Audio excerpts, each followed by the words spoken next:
Movie की शुरुआत में हम टीना नाम की एक लड़की को देखते हैं जो खेतों के बीच में किसी के साथ इंटीमेट हो रही थी और वहीं पास में उसका चाचा भी बैठा हुआ था जो अपनी डायरी में क्लाइंट्स के नाम लिख रहा था, जिसे देखकर हमें पता चलता है कि टीना एक धंधे वाली है और उसका चाचा ही उसकी दलाली करता है। फिर अपना सर्विस देने के बाद वह दोनों वापस घर आ जाते हैं और उनका घर देखने के बाद हमें पता चलता है कि वह लोग काफी गरीब हैं। फिर यहाँ पर हम टीना की छोटी बहन नताशा और अंकल के बेटे जैक को देखते हैं। फिर वह सभी खाना खाने के बाद अंकल दारू की बोतल लेकर बाहर बैठ जाते हैं और पूरे दिन का हिसाब किताब करने लगते हैं।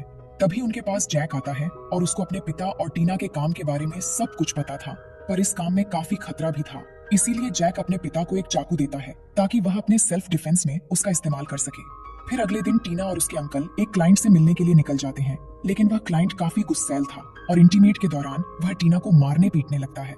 लेकिन टीना को यह सब पसंद नहीं था और वह चिल्लाने लगती है। वहीं बाहर टीना का चाचा ड्रिंक कर रहा था। तब टीना के चिल्लाने की आवाज सुनकर वह उस रूम के अंदर पहुंच जाते हैं और अंदर आकर वह उस क्लाइंट से रुकने के लिए कहते हैं, लेकिन वह क्लाइंट उसकी बातों को नहीं मान रहा था। इसीलिए अंकल और उस क्लाइंट के बीच झगड़ा हो जाता है, जिस दौरान वह क्लाइंट अंकल को धक्का दे देता है। तब जैक के दिए चाकू से अंकल का गला कट जाता है, जिससे अंकल की वहीं पर मौत हो जाती है। अब अंकल के मौत के बाद सब लोग काफी दुखी होते हैं और धीरे धीरे उनके सभी पैसे भी खत्म हो जाते हैं। पर अंकल के फोन पर क्लाइंट्स लगातार कॉल कर रहे थे। तब मजबूरन टीना को उन क्लाइंट्स के कॉल्स रिसीव करने पड़ते हैं और वह सभी क्लाइंट्स टीना को सर्विस देने के लिए बुलाते हैं। पर टीना अकेले तो जा नहीं सकती थी, इसीलिए जैक भी उसके साथ जाने का डिसाइड करता है। उसके बाद टीना को हम जंगल में इंटीमेट होते हुए देखते हैं और जैक पास में ही बैठकर डायरी में हिसाब किताब लिख रहा था। फिर सारा दिन अपना सर्विस देने के बाद वह दोनों वापस घर जाने लगते हैं। पर तभी टीना को एक आदमी के बारे में याद आता है जो उसको बहुत सारे पैसे देने वाला था, इसलिए वह दोनों उस आदमी के पास पहुंच जाते। असल में वह आदमी इस गांव का सरपंच था और वह यहाँ का सबसे अमीर आदमी भी था।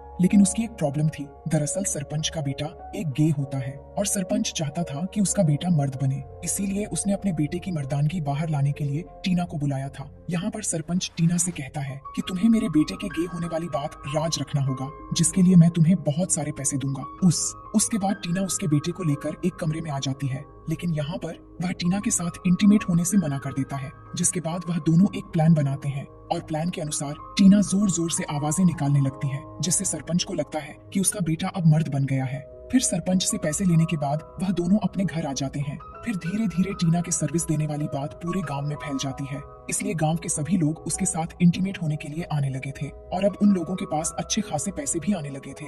लेकिन फिर एक दिन सैम नाम के एक पुलिस ऑफिसर को उनके इस धंधे के बारे में पता चल जाता है, इसलिए वह जैक के पास आकर अपना कमीशन फिक्स कर लेता है और साथ ही सैम टीना के साथ इंटीमेट भी होता है। उसके बाद सैम जैक से अपने गे कांस्टेबल के साथ इंटीमेट होने के लिए कहता है और मजबूर में जैक को ऐसा करना पड़ता है। फिर इसी तरह कई महीने बीत जाते हैं और जैक भी गांव के औरतों को सर्विस देने लगा था। फिर एक दिन जब जैक और टीना अपने घर जा रहे थे, तभी रास्ते में उन्हें ऑफिसर सैम मिलता है और सैम उनसे अपना कमीशन लेकर वहां से चला जाता है। उसके बाद हम देखते हैं कि टीना की तबीयत काफी खराब हो जाती है, जिसे देखकर जैक दवाई लेने के लिए बाहर जाता है। इसी दौरान सैम भी गांव का दौरा कर रहा था। तभी उसकी नजर एक लड़की पर पड़ती है और सैम को वो लड़की काफी पसंद आ जाती है, इसीलिए वह उस लड़की का पीछा करने लगता है और उसका पीछा करते हुए वह उसके घर तक पहुंच जाता है। फिर वहीं दूसरी तरफ हम उस गे कांस्टेबल को देखते हैं जो दारू के नशे में धुत था। तभी जैक वहां पर आता है और वह उसको इंटीमेट होने का बहाना देकर एक जगह पर ले जाता है और फिर वह उसके वॉलेट से सारे पैसे निकाल लेता है और साथ ही वह उसके महंगे घड़ी को भी ले लेता है। उसके बाद वह कांस्टेबल से चुराए गए पैसों से टीना के लिए मेडिसिन ले जाता है। फिर मेडिसिन लेने के बाद टीना की तबीयत काफी अच्छी हो जाती है, लेकिन हम देखते हैं कि जैक ने कांस्टेबल की घड़ी को नहीं बेचा है और उसने वह घड़ी अपने हाथों में पहन रखा है। इसीलिए ऑफिसर सैम उसके हाथ में वह घड़ी देख लेता है और हाथ में वह घड़ी देखने के बाद सैम उसको चोरी के इल्जाम में जेल में डाल देता है।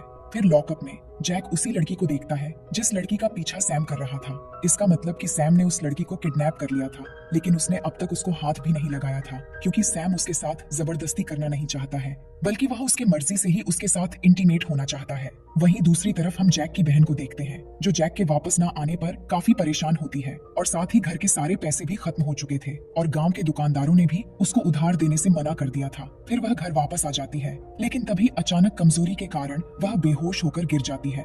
फिर उसकी बहन नताशा उसको जैसे तैसे करके होश में लाती है और उधर लॉकअप में हम जैक और उस लड़की को देखते हैं। तब जैक उस लड़की से उसका नाम पूछता है, जिस पर वह लड़की अपना नाम नैन्सी बताती है। अब नैन्सी जैक से मदद मांगती है, लेकिन यहाँ पर जैक की तो खुद के ही लगे पड़े थे, तो वह नैन्सी की मदद कैसे करता। और वह दोनों बात कर ही रहे थे कि तभी वहाँ पर सैम आ जाता है। फिर वह नैन्सी को डराने के लिए जैक को काफी पिटने लगता है और साथ ही वह उसको धमकाता भी है कि अगर उसने इसके बारे में किसी को बताया तो वह उसको जान से मार देगा। तभी वहाँ पर सैम का एक दोस्त आता है और सैम अपने दोस्त के बातों में आकर नैन्सी को टच करने लगता है, जिसे देखकर जैक को काफी बुरा लगता है, लेकिन वह चाहकर भी कुछ नहीं कर सकता था। फिर अगले दिन सैम को जैक की डायरी मिल जाती है। फिर वह उस डायरी को लेकर जैक के पास आता है और वह उससे क्लाइंट्स के बारे में पूछताछ करने लगता है। फिर वह जैक को छोड़ने के बदले में उससे पैसों का डिमांड करता है, लेकिन जैक के पास तो फूटी कौड़ी भी नहीं थी, जिसे सुनकर सैम पैसे कमाने का एक नया तरीका निकालता है। फिर वह सैम के डायरी से एक क्लाइंट को कॉल करता है और वो उसको नैन्सी के साथ मजे करने के लिए यहाँ पर बुलाता है। फिर वो क्लाइंट नैन्सी को देखकर काफी उत्तेजित हो जाता है, इसीलिए वह नैन्सी से उसको प्लेजर देने के लिए कहता है, लेकिन नैन्सी काफी जोर जोर से चिल्लाने लगती है। तब उसकी आवाज सुनकर सैम यहाँ पर आता है और वह उस आदमी को वहाँ से भगा देता है, जिसे देखकर जैक समझ जाता है कि सैम यह सब करके पैसे कमाना चाहता है। इसीलिए वह सैम से कहता है कि यह काम मैं और टीना कर सकते हैं, लेकिन इसके लिए तुम्हें टीना को यहाँ पर लाना होगा। जिसे सुनकर सैम टीना को लाने के लिए उसके घर पहुँच जाता है, लेकिन नैन्सी को यहाँ पर लाने के बाद सैम उसको भी जेल में बंद कर देता है। अब टीना को कुछ भी समझ में नहीं आ रहा था कि यह सब क्या हो रहा है। तब जैक उसको समझाने लगता है कि तुम्हें नैन्सी को सैम के साथ इंटीमेट होने के लिए मनाना होगा और ऐसा करने के बाद वह हमें आजाद कर देगा। जिसे सुनने के बाद टीना नैन्सी को अच्छे से नहलाकर उसको तैयार करती है। उसके बाद सैम नैन्सी को अपने रूम में ले जाता है, लेकिन पहले तो वह नैन्सी को मनाने लगता है कि वह उसकी मर्जी से उसके साथ इंटीमेट होने के लिए मान जाए, लेकिन नैन्सी ऐसा करने से मना कर देती है। इसीलिए सैम को गुस्सा आ जाता है और वह उसके साथ जबरदस्ती करने लगता है, जिससे नैन्सी काफी जोर जोर से चिल्लाने लगती है। तब नैन्सी के चिल्लाने की आवाज सुनकर जैक और टीना भी काफी परेशान हो जाते हैं। फिर सैम अपना हवस मिटाने के बाद नैन्सी को वापस जेल में बंद कर देता है। उसके बाद अगली रात सैम फिर से नैन्सी को अपने कमरे में ले जाने के लिए वहाँ पर आता है, लेकिन टीना उसको समझाते हुए कहती है कि नैन्सी के साथ ऐसा पहली बार हो रहा है, इसीलिए उसकी हालत काफी खराब हो गई है और अगर तुम चाहो तो मेरे साथ ये सब कर सकते हो। जिसे सुनकर सैम काफी खुश हो जाता है और फिर वह उसके साथ वहीं पर इंटीमेट होने लगता है, लेकिन इसी दौरान टीना एक चाकू उठाती है और वह सैम का गला काट देती है। फिर वह चाबियां लेकर जैक को आजाद करती है। तब गुस्से में नैन्सी एक डंडा उठाती है और वह उस डंडे को सैम के पीछे घुसा देती है, जिससे सैम की मौके पर ही मौत हो जाती है और उसको मरा हुआ देखकर नैन्सी को काफी सुकून मिलता है। उसके बाद वह तीनों भागते हुए अपने घर जाते हैं और अपना सारा सामान पैक करके वहाँ से निकलने लगते हैं। इतनी ही देर में उस सरपंच का बेटा भी कार लेकर यहाँ पर पहुंचा जाता है, क्योंकि वह भी अपने पिता को समझाकर थक चुका था। इसीलिए वह भी अपनी लाइफ को एंजॉय करने के लिए उन लोगों के साथ जाने का डिसाइड करता है। फिर अगले दिन हम उन चारों को किसी दूसरे गांव में देखते हैं। यहाँ पर जैक और नैन्सी एक दूसरे के साथ रिलेशन में आ जाते हैं। फिर वह चारों एक दूसरे के मदद के लिए शुक्रिया कहते हैं और इसी सीन के साथ ये मूवी यहीं पर खत्म हो जाती है। Thanks for watching.